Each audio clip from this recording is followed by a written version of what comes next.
Hey Okay, we guys, are live. back. Hey guys, welcome back to the ArchaeoX podcast. Today is October 22nd, 2025, and tonight we're exploring the unseen architecture of reality, the frequencies we think in, the dreams we live in, and the memories that might not be what they seem. But before we get started, let's catch up for a second. You've been on the road all week. Yeah. How you feeling? You, How's your energy this week? Any weird synchronicities, dreams lately? oh no, there's no time to dream. None of that. You know, So dri- even in your sleep state, you're done, huh? well, sleep state is kind of a gray area. Um, yes, I've been on the road, going into, my first, I basically, you get, I would think you would have more ideas at a gas station. You think you'd come up with ideas in your mind's eye, but instead it's just kind of like, okay, I'm not getting abducted, murdered, or otherwise, or what have you. So then there's that, which is like, So life is good then. yeah. So that's like an anti dream, and then yeah, and then there's planes, trains, and automobiles. It's been an interesting week. So yeah, nothing. What about you? What about you? Nowhere. Well, actually, I had a really disturbing dream this week. It was. Oh, I don't even want to. I don't want to like. I don't even want to speak it out because it's okay, that. It's that disturbing. So, okay, um, yeah. I a feel like if you, girl, a woman that I'm an acquaintance with, her daughter died in my dream. Excuse me. okay, that's a And little dark. I know, right? And it's not Every even anybody that I've like thought about recently. So I'm like, I don't even know where does that come from? You know what? We'll get to that in a minute. I do have one thing because we're not going to talk about deja vus tonight, but I do have to talk about this one that I had this week. So okay, I had to go to the courthouse this week. And while I was sitting in this room, there's this like glass, kind of like okay. behind the glass people are sitting, and it's like a big open area with desks everywhere and stuff, and the wall was this like maroon color halfway up, and then the rest of the way up was just windows facing the parking lot. Okay. And so I'm sitting there on this bench and I'm looking in this room and I'm just like, I have been here before, but I have not been there before. And this thing lasted for like minutes. This wasn't just seconds. I mean, I kept just looking around the room thinking, this is the weirdest deja vu I've ever had because it lasted so long. Uh, Like is my brain misfiring or remembering something from another timeline? What is that? What is that? what do you think in the closest representation of any time you ever? I know we're going to talk a lot. We're going to dig into this later, but what? Or not this specifically, but I was going to digress for a second and ask you about deja vu in your past. Have you ever had anything similar in length of time? I mean, I have random deja vus all the time, but none that are so clear and distinct that last you typically when I register that I'm having a deja vu, Okay. um, I think about it and I try not to put too much attention to it because I just want to be present with it and see. It's almost like a game with myself. I just want to see how long I can make it last. But this one, I didn't do anything. It just kept going and going and going. And I was like, I don't know. Is this a deja vu? I don't know. They're Oh, strange. all right. So, how has your week otherwise been? Good. I've been trying to hone in on the power of manifestation, which Okay. we're going to talk a bit about tonight. But before we do, let's start with vibration, right? So we know that everything is energy, thoughts, emotions, words. They carry measurable frequencies. So if our thoughts emit energy, like what realities are we capable of like unconsciously broadcasting? Do you think any What realities? you mean, like any reality or all realities or new realities? All the above? Yeah, I guess all of the above. I mean, anything outside of the current present reality that we exist in. I was re-listening to, well, not re-listening, well, sort of some Joe Dispenza about manifesting, and one of the things that he was reminding me of, he said he was stating that you're never calling down in a short order way that the universe is going to provide you with the things that you want to manifest. His reminder to me was about quantumly, all the possibilities have already played out and are already there. So the issue isn't, Mhm. yeah. So the issue isn't calling down like, hey, I want this new thing, or I need this thing to show up. Those things already exist and they're already there and they're already yours. And so I'm listening to this again and I'm like, okay, how do I slip up on this? I felt personally like I've slipped up on that part sometimes. Mhm. Not the one Mhm. thing or anything, but just here it is. He's like, you just have to vibrate at the frequency that thing that already does exist exists. You just have to Right. click. You have to just click with it. So the possibility of these other realities, there's the new things we think of, and then there's these things that we think of that we think we already, or maybe we already have a hunch or we have a feeling, those sensations that you already know them, Mhm. so how often are we need to maybe more just have that mindfulness towards the frequency of that reality that already exists, and how much of it is, are we really manifesting something new, and is it existing in the ether because of that exact thought, or is it that we have to be mindful that it already does exist? Is there a chicken before the egg, Mhm. right?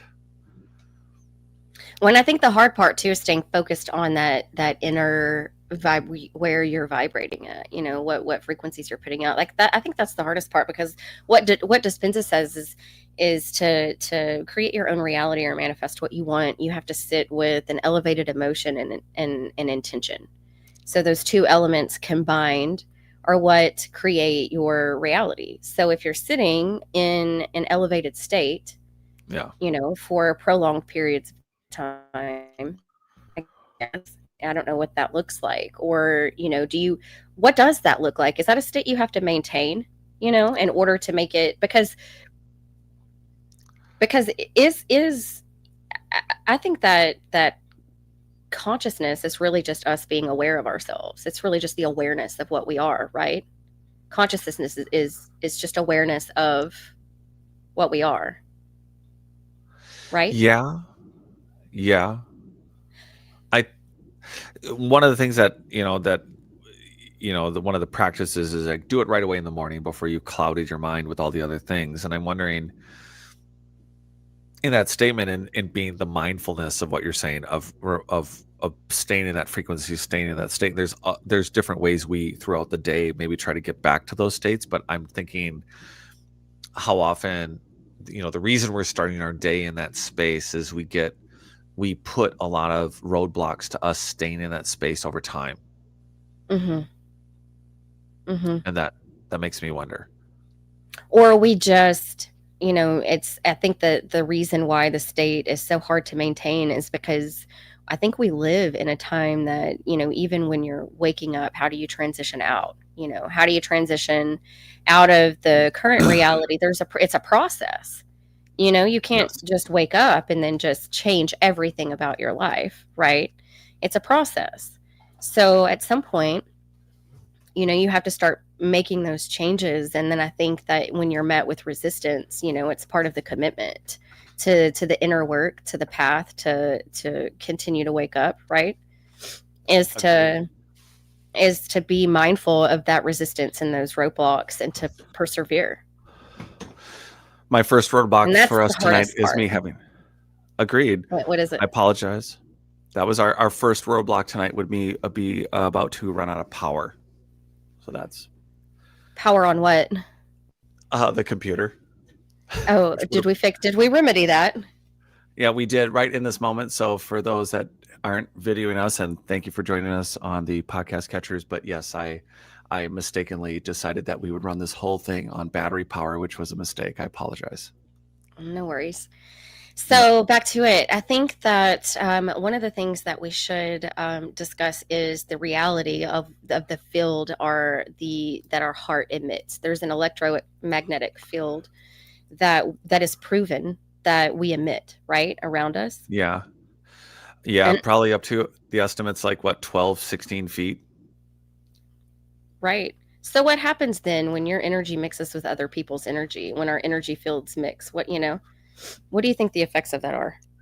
Who, there's so many. There's brain entrainment with eye contact and those cadences. So we have things happening at the heart. We have things happening at the mind. Not just chemistry, but deeply within this these quantum very base foundations to existence as we know it. And that's not what we're thinking about when we're talking to someone or in a group. And you don't think much about if you're at a gathering or someplace where there's a group of people that you and another person are having a conversation, yet all these people within so many feet of you are having an immediate direct heart effect. And Mhm. so what happens when they're distance? What happens when they're, you're in an environment where you're deeply opinionated a different direction than the group that you're with. It could be as simple as hanging out at a bar, or it could be at a stadium. It could be at an event. It could be just at what, maybe even a gathering that you would wanted to attend. And I think about that. I'm just thinking about groups.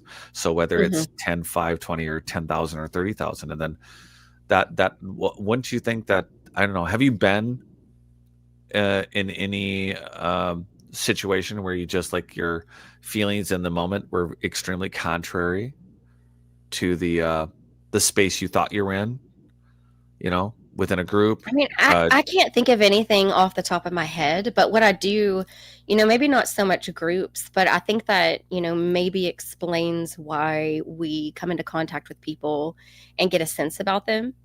Like you can feel somebody if they're, if they're unhappy or if they're sad or upset or frustrated. I think that those emotions, obviously they carry a frequency, and I think some people are more sensitive to it than others. I think some people are, a little more empathetic or sensitive or intuitive maybe to other people's frequencies. But so I can't really remember a time where I felt like I was in a group that I felt dissonant in, but I do. I mean, there are plenty of occasions where I've been around people that, their energy was just, in fact, really interesting recently. This is a good example. I dropped some clothes off at the dry cleaners, okay. and the dry cleaners I went to was the same chain, but it was a different cleaners. And the first time I went, the woman just seemed really, her energy was just off. And Okay. so then when I had to go back this week to drop some stuff off at the cleaners, my son has homecoming this week. So we've got to get that, heavy starch done on the jeans. But Full disclosure. Yeah. so I almost didn't go to the same one because of that, strictly because of her energy that I felt last time. And I just didn't want to be around it. Right. And so Yeah. this time when I went, it was a completely different experience. She was so friendly and nice. Her energy felt completely different. And she didn't really say a whole lot either time. She didn't say a whole lot. It was just a feeling that I got, but it was Right. vastly different the second time than the first. And so it really, I was kind of thinking, that's, maybe she was just having a bad day.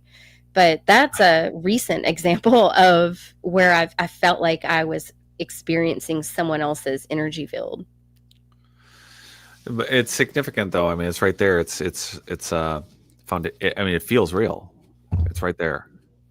Definitely. Have you ever Uh, noticed when, like, if you have concentrated or really focused on like your internal frequency or just trying to raise your vibration or whatever, have you ever noticed any of those intentional times that you've done that, anything like changing external results in your life?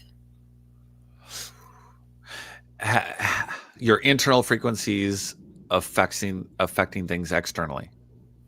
Yeah. So, for example, for me personally, like I've noticed when I'm in a higher state of vibration for a prolonged period of time, um, the way that I show up in public and interact with other people, there's an external difference in my interactions and relationships because of that higher vibrating state inside myself. So outside of that, Is there anything in your life that you feel like you can put your finger on that's changed because of the way that you feel like you vibrate? Oh, definitely. I think that and you know what? I think there's a long and a short game to that. And it's not a game. It's not a game. It's just that I think the longer you practice uh that mindfulness and the meditations and the things, I think there's two parts. There's one that little things that I think change or show up or are easier, or you could equate it to finding things, or you know uh things maybe flowing a little easier, just on the simplest, like tripping over the chair or something. I don't know. There's like the simplest levels where it's like just everything just keeps working, as opposed to like the buttons falling off and you can only find one shoe and the socks don't match. There's Oh, like, that's a really good example, I think, because I think most people can probably relate to that. When you wake up and you stub your toe, and then the rest of your day just sucks. yeah, this is um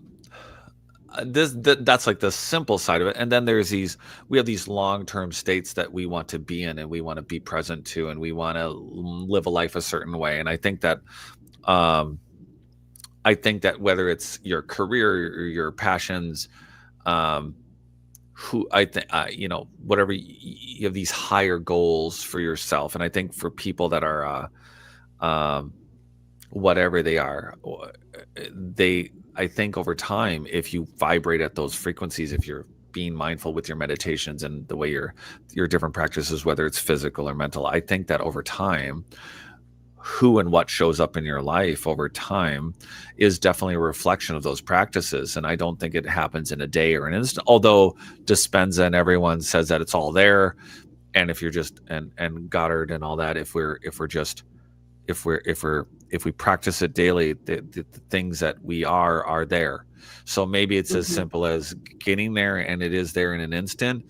And maybe the timeline for us is the practice that we're at gets well enough for us that maybe it isn't the same practice it was, whether it's 2 days ago or 2 years ago or 2 months ago.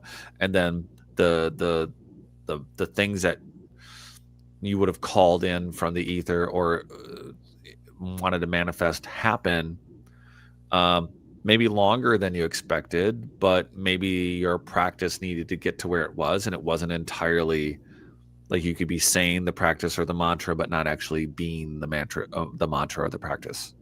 Does that make Oh, sense? that's good. Yeah, no, that's really good because I think that that's where we hiccup, when we talk about manifesting, especially when you're new to it, or you're just learning about it and you think you can just sit in meditation and have happy thoughts and make things happen. There's a difference in a thinking state and a being state. I think that, so that's good. I think that, if you're in a thinking state, you're, your thoughts change, but a being state's different. You're sitting with yourself. That's what you are.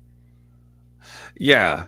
And so these things, I think it's great to see it, but I that's the other thing. Now here's a catch-22. It's like you don't want the external things in your life to be, on one hand, I think we can use them as, hey, these are benchmarks, but I think to make them an indicator or an equalizer to your truth is probably dangerous and slippery slope, because on any one day you could look at one thing externally and say, well, this is a good thing because of this, or it's a bad thing because of that, and then in two months, 2 days, or 2 years, look back and go, well, no, it wasn't, or it is, Hmm. or it is great. And so I Hmm. think that if we take the external, whatever the conditions are, I feel like it's a lot of the way that people should relate, in my opinion, when I got started going on this, I think it's the way we relate to social media, in a way where it's like, if you have a million people agreeing with you, and do you pay attention to that, or do you pay attention to the 5 people or the 5 million people who don't like you? and, And and and maybe that's like that's an inner thing. I think that maybe as you evolve and I don't I don't know if it has something to do with waking up, because that's the experience I've had. Or maybe some people are born just not giving a damn what other people think. I know there are people like that out there, but I think that comes along with waking up. When you wake up, it's like you just step out and it's kind of like it's fine. I am who I am. It is what it is. I don't really care what people think. Yeah, it's not. I think in your experience, for have you felt yourself generally in a higher state, resonating? Relative I to mean, what? relative to like your meditations and your practices and where they've been over time. I mean, do you have a? I'm not saying you have to have a gauge or a rating for it from a year ago or 6 months ago. It's just that in general, do you look at your practices and say, I'm feeling really good about it, or it's in a good spot? So, for myself personally, I think it's sort of like an ebb and flow. It's almost like just a, I find myself just like normal people, and you can be as aware as you want of the matrix that you're living in, but you still have to learn how, because of just the nature of the reality we exist in, even when you become aware of it, even when the veil starts to thin for you and you can kind of see beyond it, and you start to deconstruct all of the, conditioning and programming and stuff, and see things for what it is or for what they are. And Right. what was the question you asked me? Because I completely just lost my train of thought. No, it's entirely on when you practice these in the Oh, spirit of higher practicing. resonance, high resonance to, yeah, when you're, do you feel Yeah. like you're, Yeah.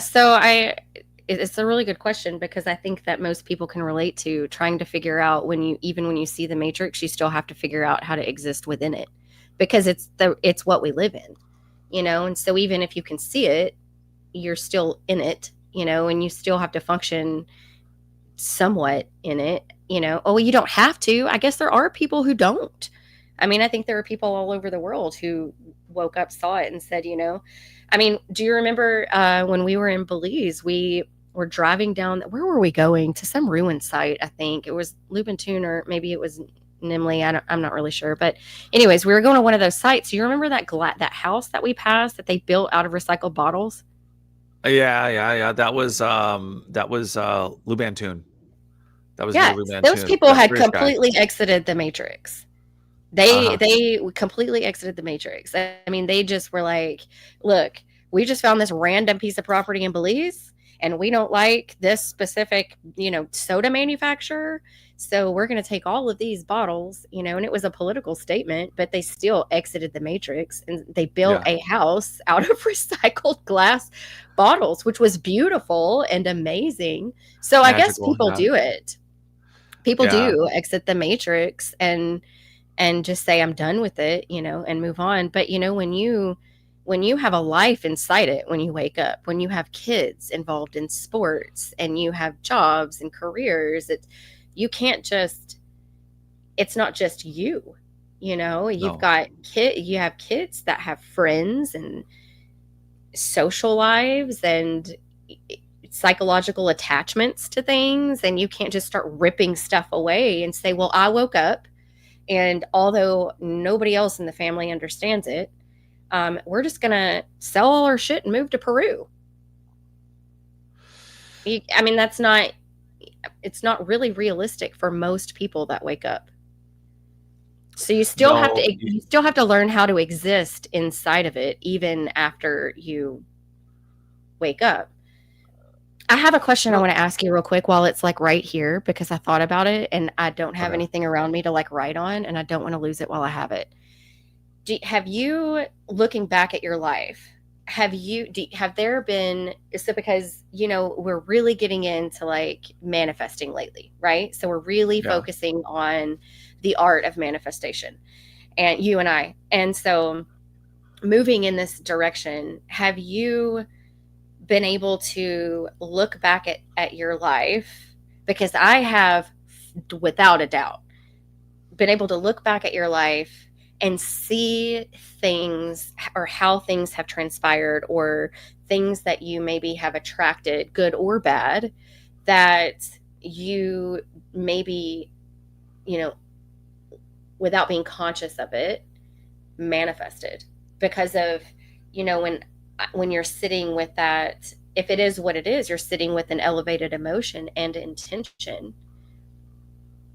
When things start to unfold in your life, even when you don't know it, now that we know what manifesting is, now that we know how it's done, when you look back at your life, do you see how you've manifested things haphazardly?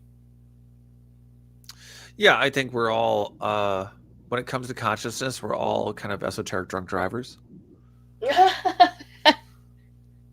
I mean, Yeah, the that's reality, we're in a soul, but we're a soul inside of a flesh bucket that has no lid, and we're just running and tripping and falling, and it's splashing everywhere. But as far as unintentional, it's like we have nuclear cold fusion happening at the subcellular level. We know we're connected to we know we're part of the ether. We know we're all source. We know that manifesting works, and because that is, we've already proven it all quantumly, that we know that we can be in two places at once. We know that we're bigger than our individual selves. Wait a minute. When you say we can be in two places at once, what do you mean by that? Well, we've done the split particle experiments, or what we've observed quantumly is that a particle can be in two places at the same time. So that's great. That's one great thing to prove. But it means that there's no reason that we, as a conscious being, can't not only manifest something out of the ether, or that there's multiple timelines or multiple existences. But if particles can exist, identical particles can be in two places at once, it's very likely that we just don't comprehend, are at least consciously aware that our minds, our spirits, our beings, hence the multiple realities that we can just call down. We're not calling down, we're not ordering something from the universe. There's just things that are.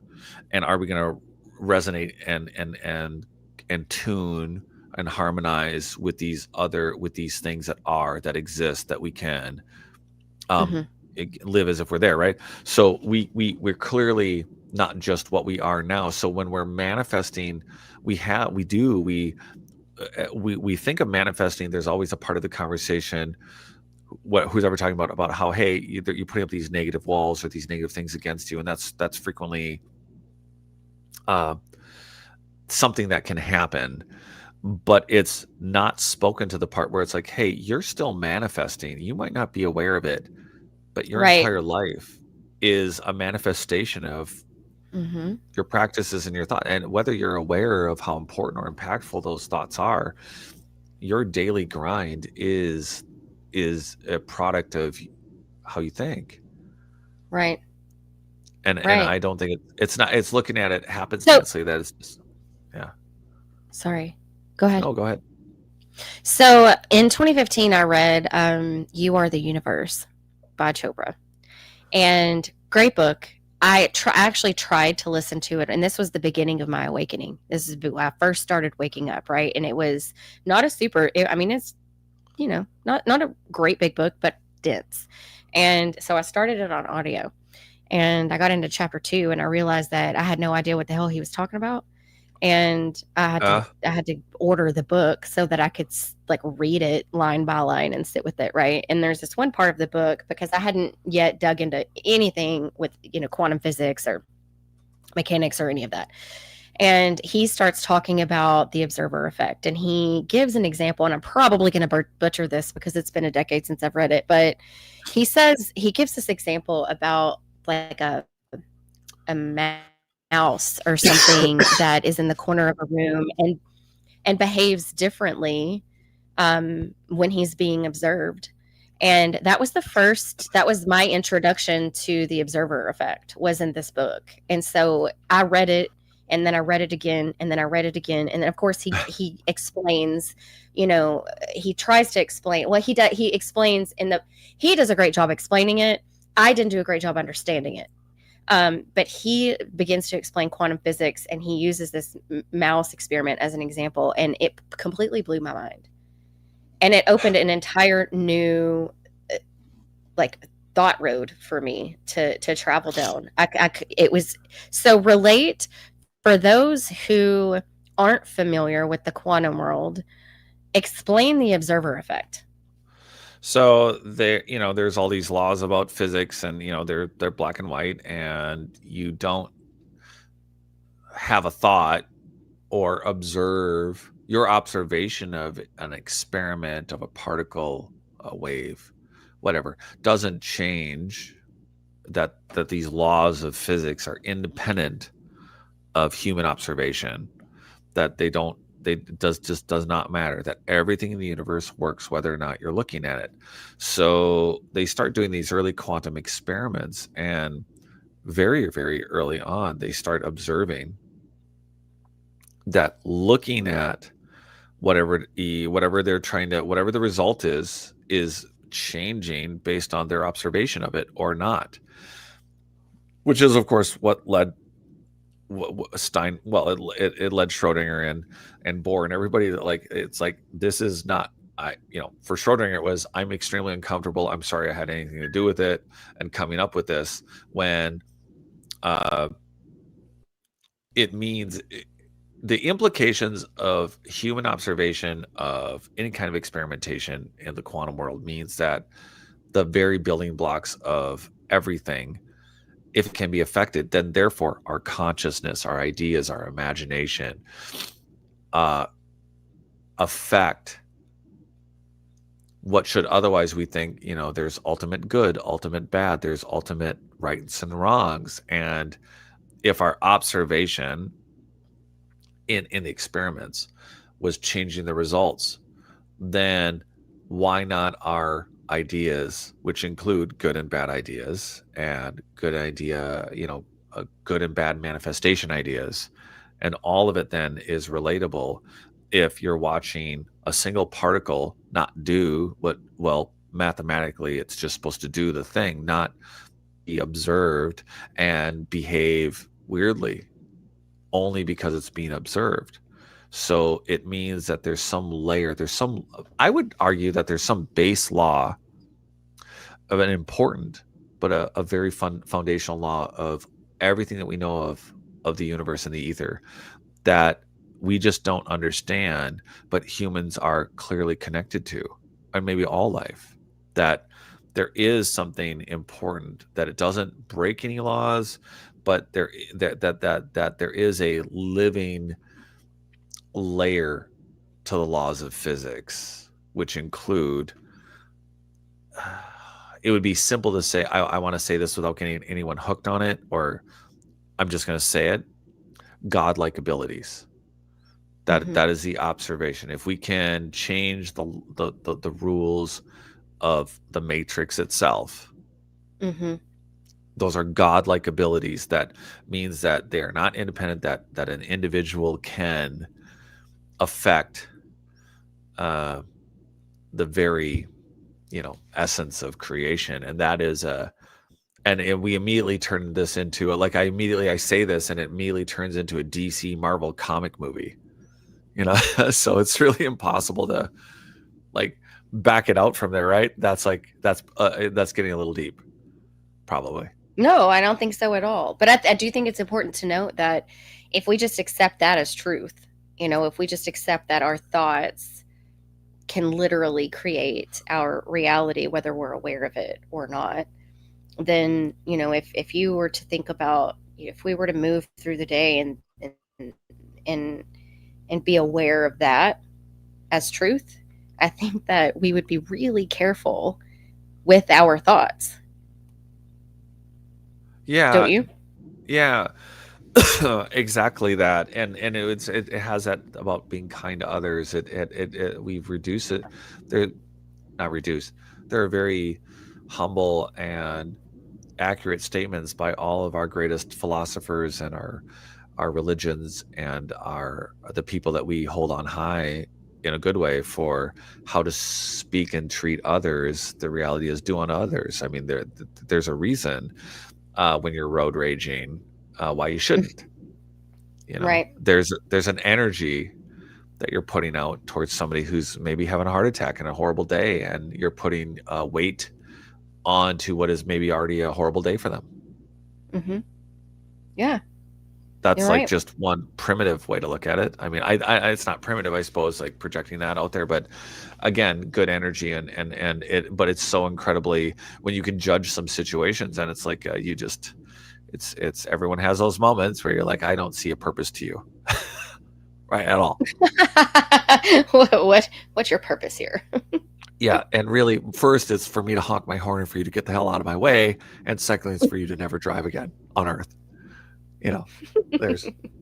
I mean, if I was being honest about, I mean, I'm not saying I've had those thoughts recently, but I can say as a younger driver, I definitely was. I was ready to act as judge, jury, and otherwise for, dial it back.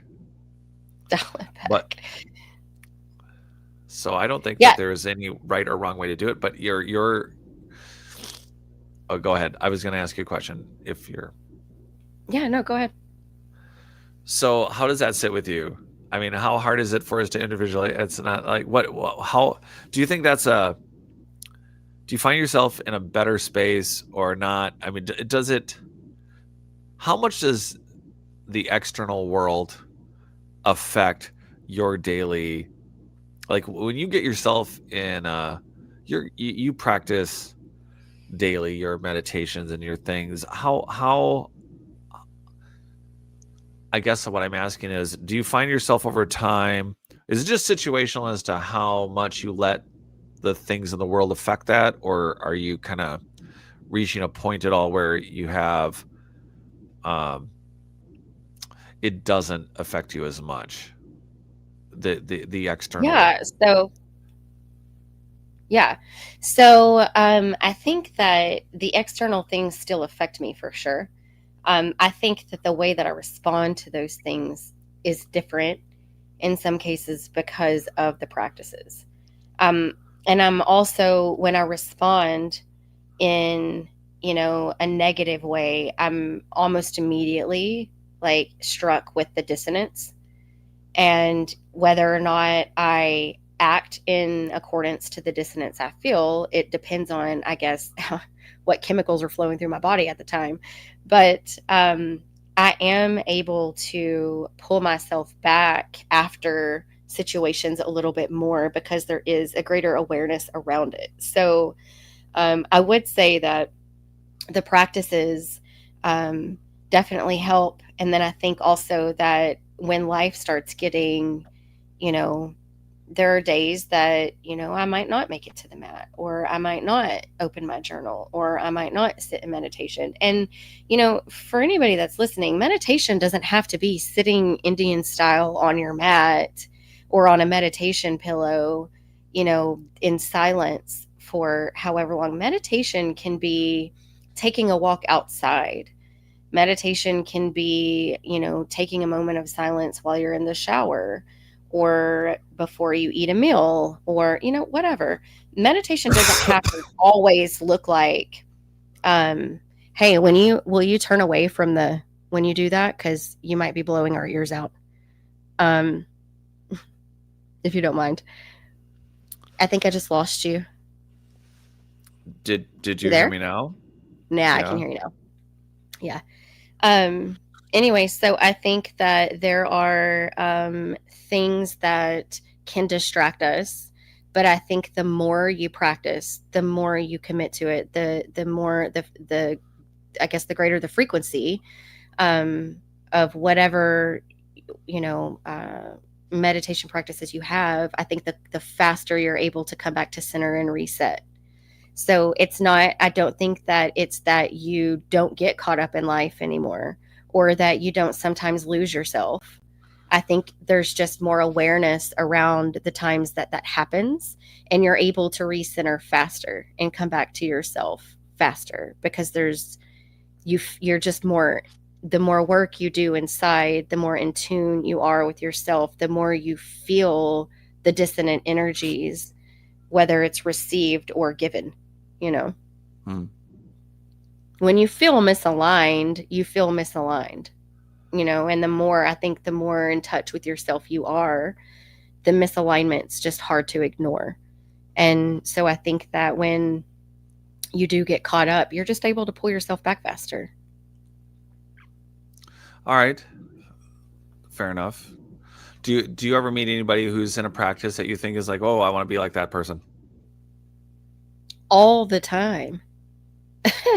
I mean, maybe not meet in person, but people that I've, either see on social media or wherever that I'm just like, man, that's a legit practice.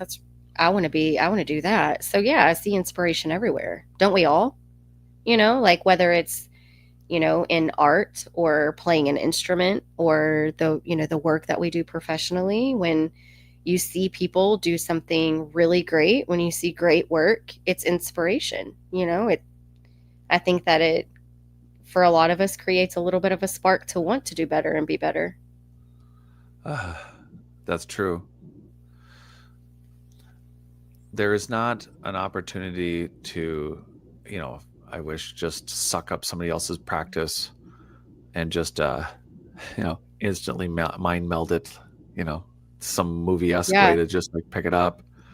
It takes time. We have to stumble through it ourselves. Yeah. It's not. Yep. So you have a general outline for things tonight. I'm not. I'm feeling like we're moving along pretty good. Yeah, I think we are, but it is break time. So if we could just take a 5-minute break, guys, we will be right back. Yeah, we have a bunch of live listeners right now, and I'm gonna bore everybody with, not really. What am I saying? I should have said that. Should have said bore. We're gonna take a break from the conversation, but I'm gonna talk a little bit about some of our sponsors and maybe a little bit about our future Forbidden Archaeologist thing. If you want to take 5, I can chat on it now, because we have a few things coming up, including Michael Cremo and I and Christy are going to be having the Forbidden Archaeologist podcast. It's going to be pretty cool. That's going to be starting. It's coming in the near future. So Michael Cremo of Forbidden Archaeology, who just wrote Extreme Human Antiquities. We just did that webinar. You can see that on extremehumanantiquities.com. Christy and I hosted that webinar a few weeks ago for his book release of Extreme Human Antiquities. There has been, of course, such a great worldwide interest in megalithic, pre-human history, what it all is and what it's going to be. And we have the privilege of being able to co-host a show with Michael Cremo that we will give you more info about that as it comes along. I want to thank CKC Good Food Catering. They serve tens of thousands of meals a day to kids K through college. They also do catering. They're a big sponsor of our show. Want to give a shout out to them. Thank you so much. We also are going to be having on in future, very soon, Dr. Carl Rothschild. He is the pioneer of medical grade red light therapy beds. He is going to be coming on our show, but he has also joined us. He is one of our, we are really excited to have them on as an affiliate for our podcast and ArchaeoX, and for the work we're going to do in the field. You'll see Dr. Carl, you'll see the benefits, you'll get to hear about what's going to come from those medical grade red light therapy beds. We're excited to incorporate those. Also, Dennis Stone at America's Stonehenge. We are now going to be on their website, and also I will be hopefully heading back out to Stonehenge again. That's something I put on pause for a couple of years. I made it regular to be out at America's Stonehenge, do a lecture every fall. We're going to be looking at doing that again. We'll get you dates for stuff like that. And again, thank you, Dennis Stone. He will be back. We've interviewed Dennis before. Actually, I take that back. Christy has not. But Dennis Stone is filled with, the man is a walking library. It's pretty incredible what he can and cannot speak to. And it's not just about America's Stonehenge. So we'll be having him on in episodes to come. Boy, I don't think I've left anything out right now, have I? I don't know if I... No, I think you covered it all. Yeah, I was listening in the background. I think you covered it all. Okay, well, great. So I want to move on to the next part of the show, which is dreams. I'm so excited about this because I'm a really cool dreamer and I have some cool dream experiences. And so I want to talk a little bit about how we dream and what it means. I'm all ears. You have skills in dreaming that I'm still impressed with the fact that you can pause on a dream and get back into it. Honestly, I haven't done it in years, but it's such a crazy phenomenon because I know there are other people out there that can do it, because it just in the last year, this is just wild. I'm pretty sure it was within the last year. My sister and I, my baby sister and I were having a conversation about this, and I was telling her that I can do well. Actually, before I had a conversation with my sister, I did with my dad. My dad and I were talking one day about dreams, and I was telling him that I can do this, that I can be dreaming and then I can wake up and run to the bathroom and come back and go back into the dream. I can pick up where I left off in the dream. And I haven't set any intention to do that in a really long time, and I don't know that I ever set an intention to do it before. The intention really came when I came out of the dream and I woke up and I thought that was really awesome. I want to do that again. And then it's like flying. I can fly in my dreams, but it's strange because I actually researched this, because in my Okay. flying dreams, I can't ever get high enough. Like, I can't, it's like I dodge power lines and trees, and I feel like there's always this struggle to get above the obstacles. And so when I research dreaming, typically it symbolizes freedom, or not dreaming, but flying in a dream, it symbolizes freedom. And so I don't, maybe I was struggling feeling trapped, or, like I just couldn't quite get there. But it was really interesting when I did the research to see that that symbolized freedom. And then when I started thinking, well, if it symbolizes freedom and I can't seem to make it over the obstacles, what does that mean for me? Well, so do you think they're actually, so there's a suggestion that I think is or an idea that's just come up here. Do you think do you think these are actual places that you might get to etherically in the ether? Do you think that the dreams are really just like actual places that you're in? What if the gravity esoterically in some places are different than others? What if you're not even dreaming, you're flying in the same space? What if that is it? Or what if I'm dreaming that I'm flying in this space, but I'm existing in another space where gravity is different?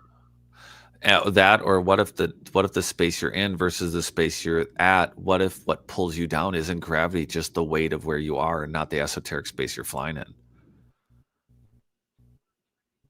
What if it does symbolize some sort of subconscious situation that's happening in your life? What if it's your brain's way of trying to speak to you? Or what if it is our higher self's way of trying to communicate? That's really interesting. I'm thinking about that. Thinking about what if gravity in a dream isn't really related to gravity? What if it's related to just where you're consciously at with the idea behind the idea of flying or floating?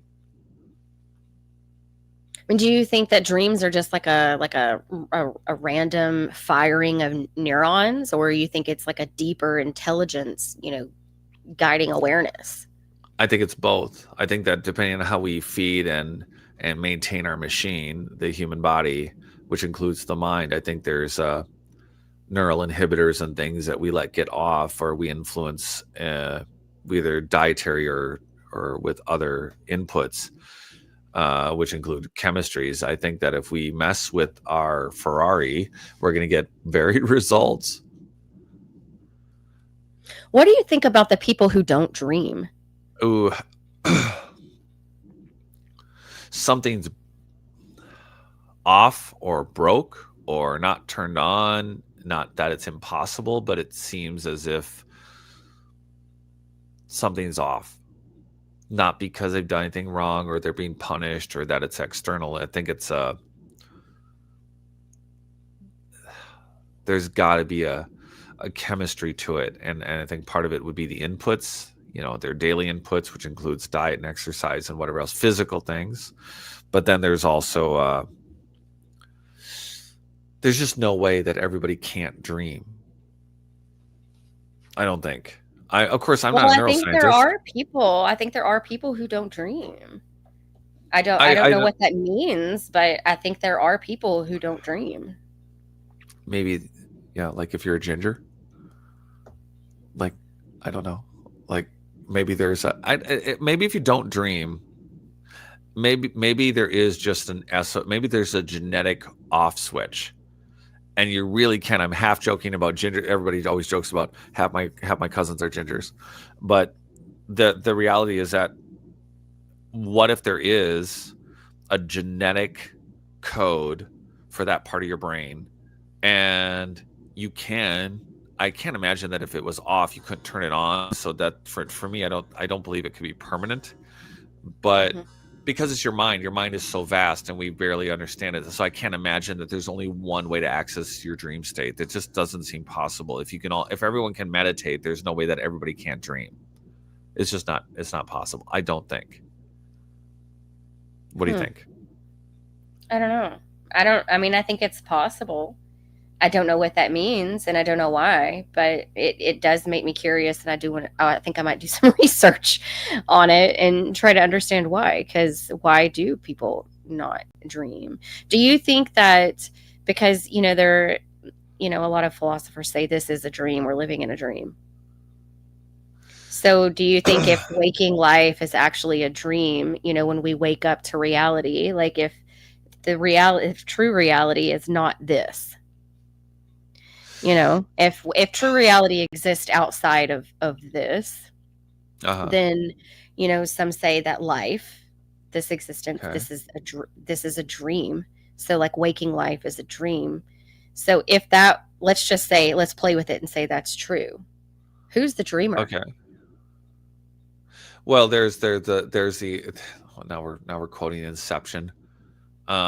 There's the problem with the whole thing is if we're in a dream and we know if you and I both feel we're individuals and we're real, but we're within a dream, what does that matter to the construct of if we both go to the top of a building and jump off, we're done. And then the idea is, okay, we're gonna wake up to something new.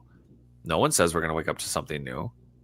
I mean, Ooh, there's look this at. I Sorry, go ahead. oh no, go ahead. I was just looking at this comment. What if we are still in the womb, dreaming the world we are going to be born into? Ooh, how fascinating of a thought is that? Well, that What could if we're go that could still in the womb, dreaming of the world we're going to be born into? yeah, so what that therein lies the question of, like, how you've commented, you've made the or the description of, like, maybe you choose the life you've talked about, maybe we choose the life we go into, right? Yeah. Okay, so the only way to choose a life, it's like on one hand, it's like it's not like like you're shopping for a pair of pants or something and go, well, I imagine I might wear these pants to a birthday party or just day to day or for work or what have you, or I'm going to take them hiking. So you might have an idea. On the other hand, it would be entirely different if when you choose the life, do you get to dream the life out and work it out first? It's like you get to Oh, that's such a good question because what if that is it? What if we're dreaming this experience like the a la carte menu? What if that's where deja vus come from, Jared? What if deja vus come from that feeling or experience? Like we've already dreamed this, we've already imagined this experience for ourselves. So maybe it's when we have deja vus, maybe it's us remembering the dream. What if our entire life we did lay out before we did it, but the experience of actually living it is where you only get to feel it. So the deja vu is in having already laid this scene, but not actually felt it, but then it gets crossed. So otherwise, because when the deja vu always feel like it's like I've been here and I've done this exactly before. And the only way to do that is if you hadn't already played through that sequence or done it, or is That's it really dimensional? interesting. Have you had any reoccurring dreams? I did for years growing up. I had a few. I had about 3 reoccurring dreams that happened, and I wouldn't think about the dream when I had them, and I swear it must have been like maybe it was every few months, and then for a while it was less than a year, but I would consistently go back to these same places in my dreams, and or have a similar dream frequent, like not every night or week, but I would consistently dream about certain things that would places, mostly they're plants, water areas. There was like these kind of a jungly thing. I would consistently have these dreams. Yeah, that, and I have no understanding. There was no prompt for them. There was no consistency. It was after every soccer game or something, or there was no rhyme or reason why they would consistently happen. How about you? When I was little, other than the flying dream, well, you know what? I take that back. So I frequently have dreams that I'm revisiting my high school, which is a weird thing. I don't know why, but I frequently dream that I am on my high school campus having some experience. That's strange. But outside of that one, and so flying, those dreams happen sometimes. I used to have dreams more. It doesn't happen very often. Almost every time I eat a blow pop, this happens. So I try not to eat those because it traumatizes me. Um, I have dreams that my teeth will crumble out of my mouth, I'm chewing a piece of gum, and it's the gum from the inside of a blow pop, because that gum is really sticky. When you first Okay. start chewing it, it sticks to your teeth. So in these dreams, I dream that I'm chewing this gum and it's sticking to my teeth, and when I go to pull it out, my teeth start crumbling out, and it's the teeth crumbles are just like stuck in the gum as I'm pulling it out, and my teeth are falling out, and it's Yeah, terrifying. So there's that one. And then when I was really little, and I was that's great. probably, I don't know, I mean, yeah, I was young. I was under 10. Um, I would dream that it always happened right when I was falling asleep. Right when I was falling asleep, I would start dozing off, and I would find myself in this white room with no doors, no windows, just a solid white room. And then all of a sudden, it's like I would blink, and the room would be the walls would be just covered with stuff, like random things like hubcaps and tea pitchers and just whatever, just Wow. everywhere, just clutter all around me, clutter, just stuff everywhere. And the room would get, the things would get bigger, but the room would get smaller. And it was a strange thing, and it was terrifying when I was little. And I would actually lay down at night sometimes and think about, I hope I don't go there. I don't know where there is, but wherever there was, maybe, I don't know, maybe in my last life I was or maybe in a parallel life I'm in a straitjacket in a padded room somewhere. I don't know. Um, I want to ask if your siblings had any similar dreams or identical dreams. You know, that's a good question. I have no idea. Okay, just curious. And did you have any other uh, of those dreams though? Were there anybody, like you said, you could stop a dream, get up, wake up consciously, and go back into a dream, and you've said other family members could do that. Uh, but have you ever asked if any of them have had a similar dream cycle, like recurring, like kind of similar No. question but different? No, and I now that we are having this conversation, I'm going to do that immediately following the show because now I'm curious if my sister and my dad and I can all go back into a dream that, with intention, then I wonder if maybe we have similar recurring dreams or dream experiences. So that's going to be a Well, I'd be question that I'll definitely ask. Yeah, I'd be curious if also something we don't think about is like we think about it as being something that has happened to us or just happened to us. I'm wondering genetically if you could make an agreement and go back into make an intent to meet in a dream state or Ooh. Would that would but would that be like astral projection? that would be the idea of your full-on spirit showing up somewhere. So there could be an astral projection, or it could be Well, but what's the difference in our spirit and our consciousness? I don't think there is one. I guess we're if we want to get in the nuances of the semantics of it, yeah, there's like, I guess we could really go down some Gnostic ideas of what's what, but I think the point of where we're going with it is just, can that spirit consciousness show up, however you want to label it? Can you show up together? Could you set a place? Could you set a space, a time? I don't know what the reference point would be. It's not like Inception or anything. You'd have to, is there a time and a space that you could connect together collectively, especially genetically tied? Could you do that? Oh, so maybe if like my dad, my sister, and I set oh, that's so interesting. Now I almost want to do experiments on my family. I just want to see if we can all meet up in the same place with intention, and see if, and I wonder, man, yeah, I'm gonna do some experimenting. You're kind of excited about my dad and my sister. I am actually really excited about it, because what if, because if what are the odds that all three of us, because somebody said something in here just a second ago, my wife and two of my children, I can't see that far, have the same dream in the same place. Up. Yeah, it's family trauma that we've had to heal, beginning with me. Oh, okay. That's interesting. See, that's so interesting. So maybe it is a genetic thing, Oh, that is fascinating. And there's right. And yeah. Go ahead. No, there's been experiments. We know that genetic memories are actual direct,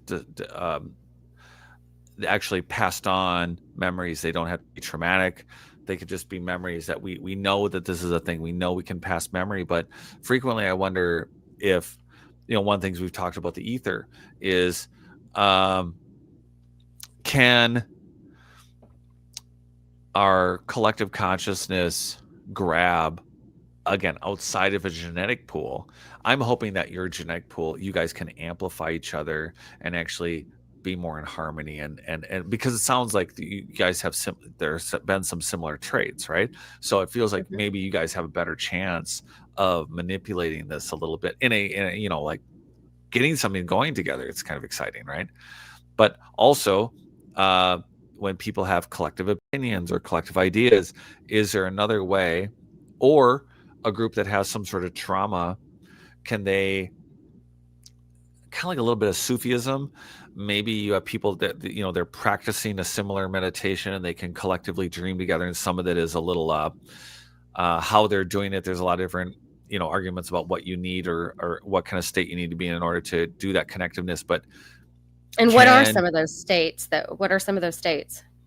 Well, some of them are using what does that look like?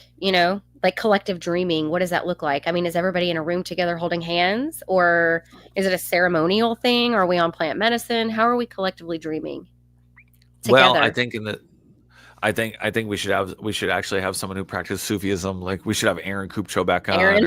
Yeah.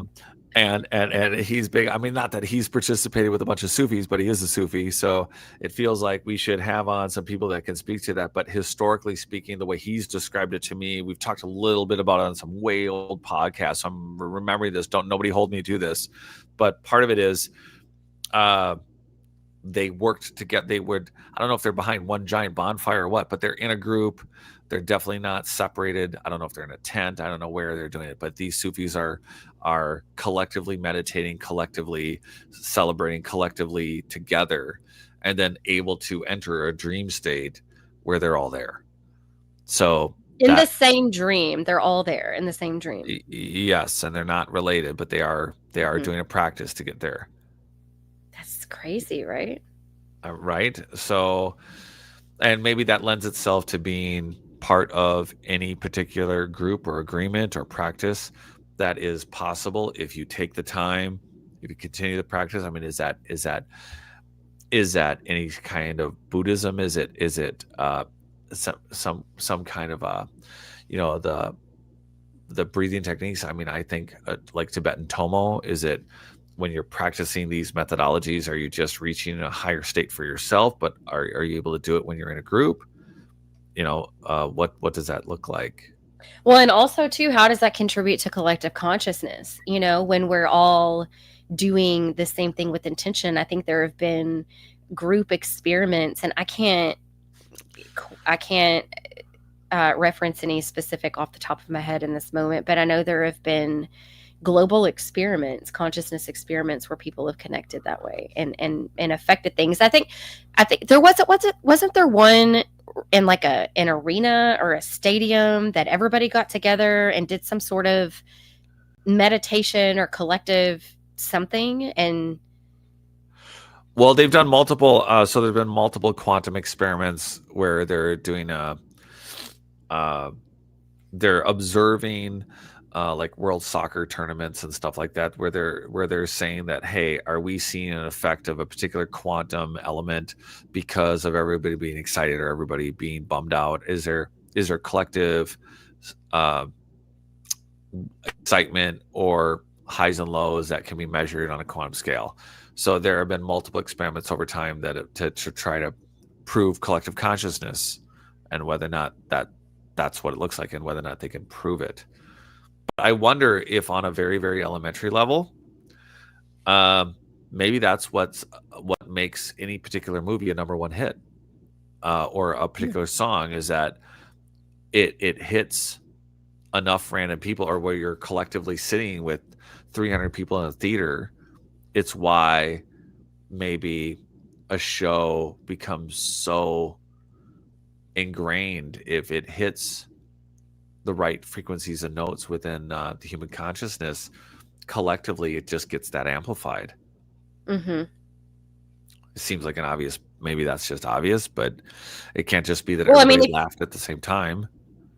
Well, let's think about, if we all emit an energy field, if our hearts emit an energy field around us, would you say 6 feet? It can be, well, apparently that number is like maybe 12 to 16 feet. Oh, 16, not 6. Okay. So 12 to 16 feet. Let's just say you put all of these people in, because we know if we are emitting this energy field that comes with a frequency, right? So there's a frequency coming from that energy field that we're emitting. And so when you put, it would make sense then if you put, a large group of people together in a close proximity and gave everybody a specific intention, and everybody were, if that group, maybe we're all vibrating at a similar level, or maybe within the group, maybe the collective, maybe there's a collective frequency that raises those that are lower in the group. Maybe if you have a lower, maybe if you are vibrating at a lower frequency, but you're surrounded within, this, I mean, if you think about it, if you're in a stadium or if you go to a concert or, whatever, and you're next to people, it's like the seat next to you is not 16 feet away. So if you think about all of those energy fields in front of you, around you, beside you, behind you, all intermingling, 12 to 16 feet, you're talking rows of people in front of you, constant esoteric wave to the left and right. So if you put all of that energy, all of that focused frequency in one space, and everybody had a specific intention, could you imagine what would radiate from that space, the frequencies that could radiate? Yeah, it definitely. Or how, and I wonder how that would affect the consciousness, like the collective consciousness. If we had experiences like that where we are pulling people that are in alignment with themselves together, that are emitting higher frequencies, and you put all of those people together. Yeah, this is well, and this leads into collective prayer groups, the effects on people. It's all extremely whatever your modality is, it's extremely, there's time and time again these cases of people healing or again, collective agreement. It's like, what are we manifesting? What are we manifesting deep, further out into the deep? And by the deep, I mean the universe or beyond where it is, or what are we manifesting within? I mean, obviously, it's not that black and white up front, but culture, immediate culture. What's changing? What paradigms are shifting? Are we starting wars? Are we living? Are we loving and living each other with each other in a higher and better way? I don't want to just dream it up to that or anything, but no, but I think that's beautiful and what we should all be striving to do. We should, but what are you going to do carrying into? I mean, just before we get to next week or anything, any ideas on what you might do to I don't know. Your practice has a trajectory. Is there anything we should put out there for the universe for us to follow up for everyone listening? Should we both put something out there and follow up with it next week? Should we try to manifest something and see if we can do it? I think that's a horrible idea. I don't want to. No. I don't want to participate in this experiment. No, I don't want a la carte. We're not a la carting what's already existing in the quantum world. I'm not saying let's manifest something, but I'm saying maybe there's some yeah, you're right. It's a bad idea. It's a bad idea. I don't want to do it. We have about 20 minutes left, and so before we run out of time, I want to get to one of my favorite topics, which is the Mandela effect. Okay. Do you think that it's different timelines, or do you think it's broken realities? Do you think it's broken memories? Do you think that we're jumping timelines? Do you think that's possible, that people are jumping timelines? Or that maybe, what if the veil is getting, the veil is getting thinner and maybe we're crossing? Or no. is we're just moving from 3D to 5D? Or what's happening here? Okay, I think there's multiple things happening. I don't want to give everybody in all the different groups and all the different conspiracies credit. But for instance, first one, we've covered this once, but we're going to start with it again. Chick-fil-A. Oh my gosh. Are we going to go there? Listen, guys, when I was growing up, for anybody listening, I feel like we've already talked about this, but anybody listening, when you were growing up, how do you remember Chick-fil-A being spelled? Because this is not a regional thing, because that's what I thought was the answer to this puzzle. When I was growing up, Chick-fil-A was spelled CHIC-FIL-A. Chick-fil-A. With a CHIC. And a few months ago, I was just driving down the road in where I live and past a Chick-fil-A, and I look over and I see and I just noticed that it says it's spelled chick, like CHICK. And so I Google it and I realized that now this is another Mandela effect. And so I call my sister and I call my mom and I call my stepmom. We all remember it being spelled the same way, CHIC. And it is definitely spelled CHIC. So when I dug into the research, it was like 1940s, I think, when Chick-fil-A was established, and they claim it's always been spelled CHICK. So I don't know if at some point I jumped timelines into this one where it's spelled with a K on the end. But that's the only Mandela effect I think that I've actually personally experienced. Yeah, but you've seen it, you've experienced it, and that's a major difference. Well, yeah. It caused a whole uproar at a breakfast one day with my family. Because some people just don't think it's a big deal. Some people are just like, well, what does it matter? I'm thinking, well, because it's two vastly different realities. Like, that's a different reality. I would die on the sword. If somebody asked me, your life is on the line, spell Chick-fil-A, I would die in this reality.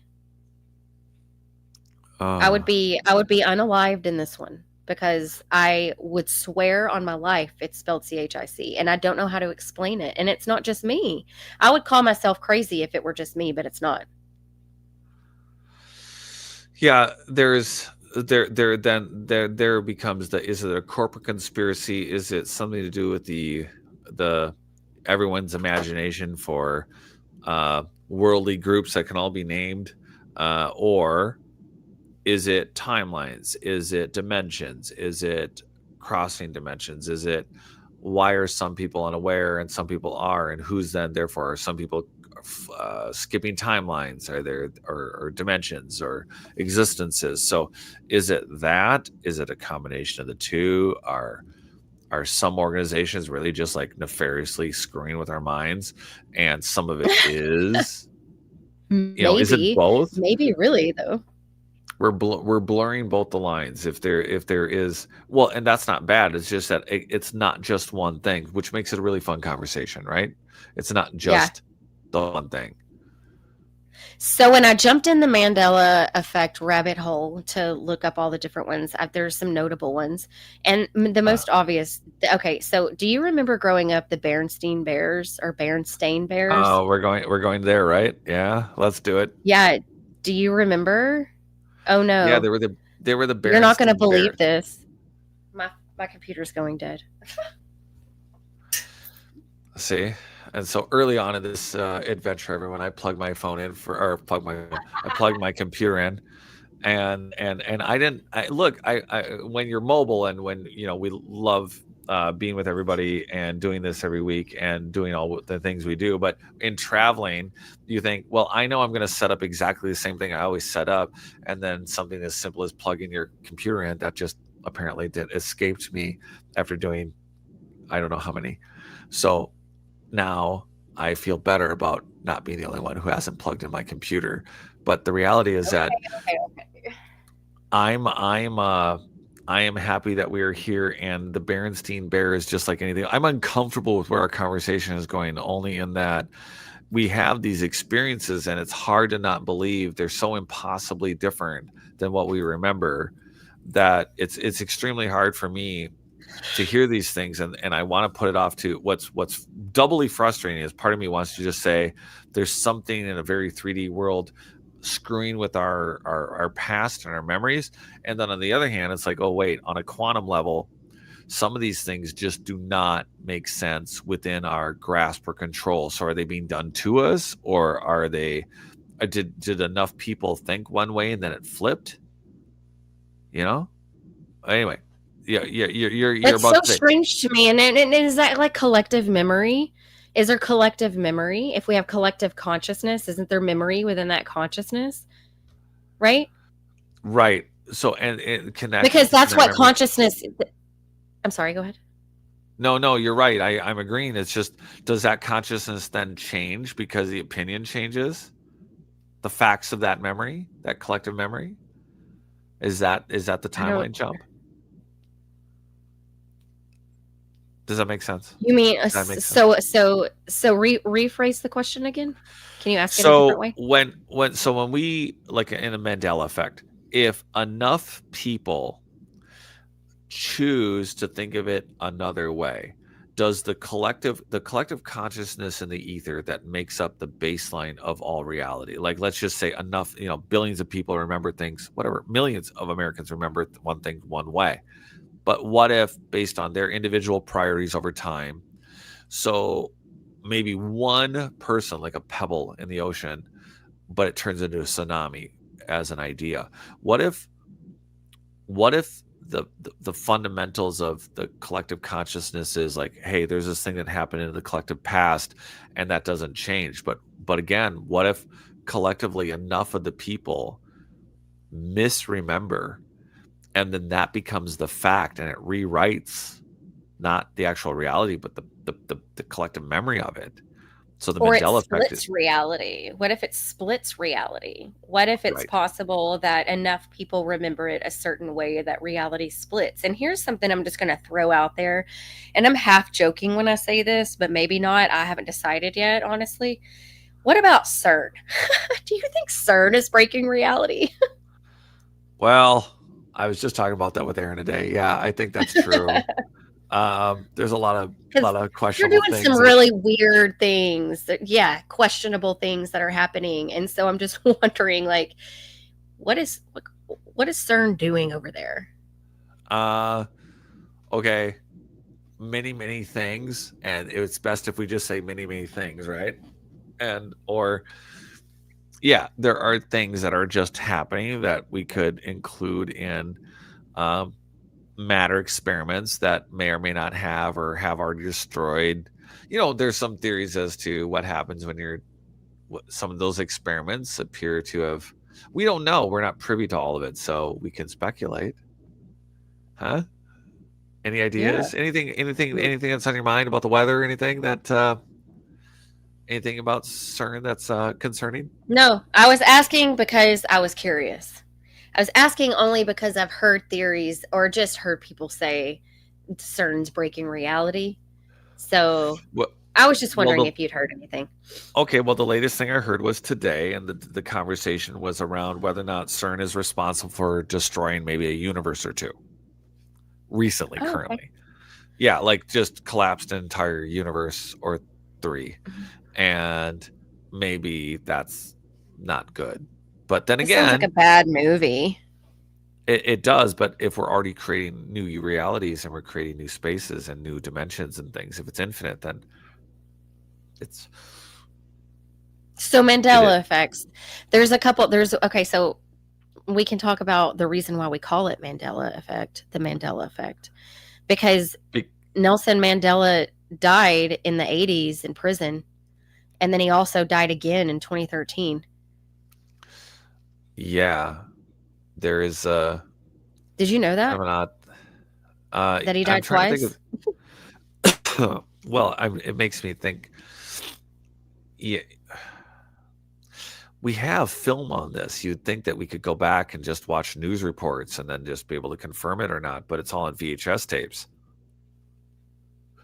If we have film on this, why hasn't this been confirmed yet? It either is or isn't. Yeah, and it's But not like we're who's talking. to say though that the VHS tapes aren't from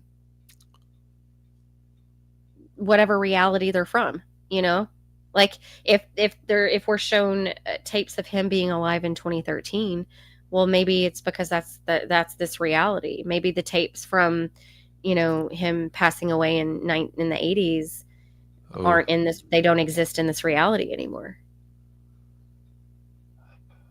see, then that takes the reality of the Mandela effect out of being kind of a secret, kind of controllable 3D human thing into a very conscious related problem or realm that Hmm. we are collectively changing this, in which case how many times have we done it already, or how many things are essentially like the Mandela effect that we are not aware of that we're doing and changing. Hmm. So We do at you least think when see it. people are remembering things differently, do you think it's because memory is broken, or do you think it is a matter of timelines or dimensions, or is it legitimate memory? What is it? Huh. Again, I have a hard time wondering whether or not it's a separate timeline or it's the same timeline and we are rewriting it. So if there's no past and there's only present and there's no future, then within our present memory, are we rewriting it out of uh, intention, or is it just one of those collective facts that why is it rewriting that itself? Why is that fact rewriting itself against the memories of the few or the people that are aware that it's misremembered? Well, if reality is shaped by memory, then changing how we remember things could literally change how it could reshape the world. If reality is shaped by our memory, which consciousness, part of waking up isn't waking up to something new. We're not the when you wake up, you're not waking up to a new reality. You're waking up to what has always been. You're remembering who you are. You're remembering the being that you are. You're remembering yourself. So that's memory, right? You're remembering yourself. So if reality is shaped by memory, so as we remember who we are, it changes the world, though it reshapes the world around us, right?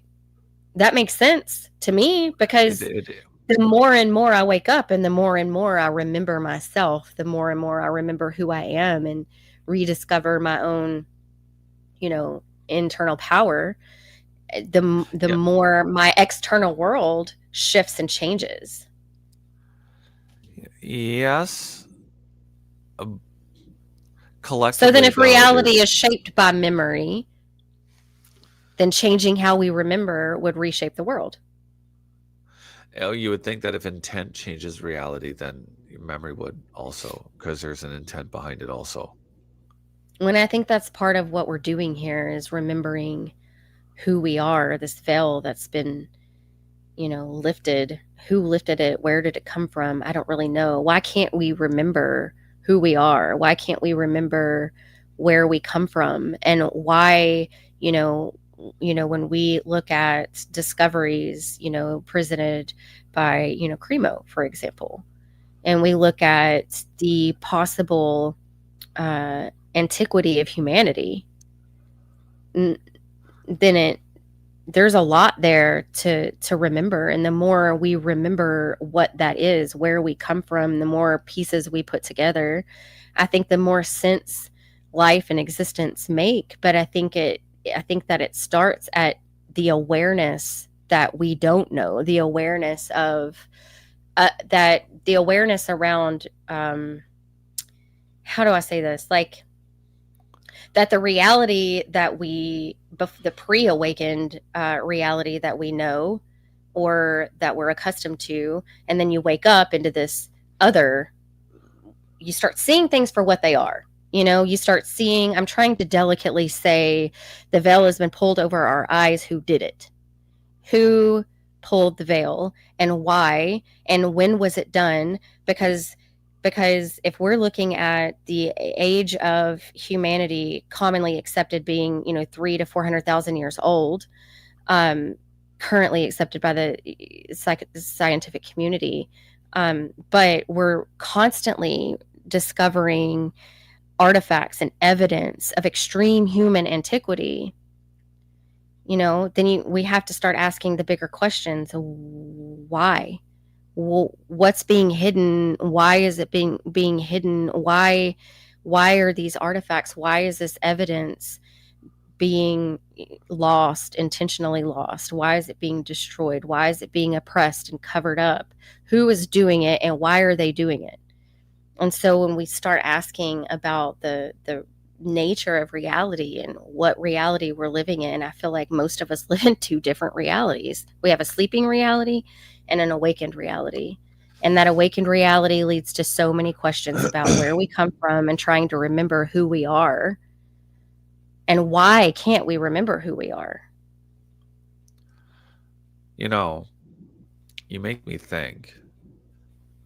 All those are all great observations and points, but you're making, I want to stick with the thread I'm thinking that you've inspired here, which is, what if all those so for everyone listening, Michael Cremo, we have tens, and I've spoken on this too, it's just, I believe there are millions of years of human history, and Cremo's points at it, there's also evidences in a lot of his books. But what if those consciousnesses there are direct lineages, clearly, that have survived for maybe all time that humans have existed. So some of these genetic lines have always existed. Humanity humans of themselves have lasted. So therefore, you got to wonder, as an individual family dies off genetically, if ultimately you can count a lineage of a single family to 1,000, 2,000, 3,000, 4,000 years, if you're lucky, what happens to the collective ethereal consciousness of the world when the group that's directly descendant and living is not those of the direct descendants of those people who have lived not just tens but hundreds of thousands or millions of years ago. So how much of our conscious memory, take the Mandela effect, how much of that is being affected in our existence today and our ability to manifest or anything else, how much of that gets an influence from the tens of thousands, hundreds of thousands, or millions of years of humans that have contributed to that collective consciousness who are now muted? Is the Mandela effect a symptom? Are there things that are symptoms within our conscious life now that's really the unconscious billions that exist in the ether that we don't consciously say hello to or connect with? Does that make sense? Sort of. Maybe we can, since we're out of time, I think that's probably a really good question to stop with and then pick up with okay. Next week. That one seems like one that we could spend a few minutes unpacking. And since we're out of time, I think we'll just table that one and we can start with that one. We can dig into that. I didn't mean to do that to everyone. I'm sorry. It was that yeah. Did everyone else's brain just break? I don't know. Kidding. Oh, okay. Well, this has been fun. No, but it really has. It really has been fun. So, do you have any last words before we sign off for the night? No, I think I spoke enough. It's your turn. I am good. I feel like I've spoken enough. All right, then. I think we're good. All right, guys. Until next week, thanks for joining, and we will see you same time next Wednesday.